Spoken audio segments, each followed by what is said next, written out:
প্রোগ্রামে গেছে, ভাই খাইছে, ফ্ল্যাট খাইছে, অনেকের বাইশটা লাঠি অনেকে ভালো যেতে পারতো।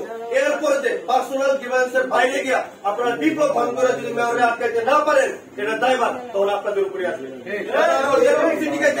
আপনাদের জেল থেকে গিয়া মেয়র একজনের আরেকজন আসবে। মেয়র এই মেয়র 10 বছর যাবত আছে, আগে আসছিল আরেকজন, এর আগে ছিল আরেকজন। কাজ কি চলছে না? কমিশনাররা যদি এই সিটি কর্পোরেশনে টিকতে চায়, মেয়রকে গেট আটকাইতে হবে এবং সাইন দিতে দেওয়া যাবে না। আমাদের মেসেজটা মেয়রকে আমরা দিয়ে দিব, সবাই পরে ডিসি তাকে পদত্যাগ করবে নাকি চেক করবে, ওটা তার বিষয়।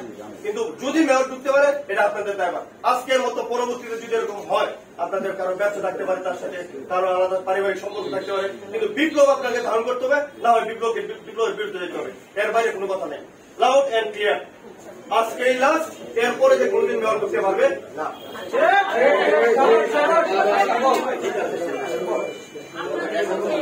আমরা মেসেজ দিয়ে দিব।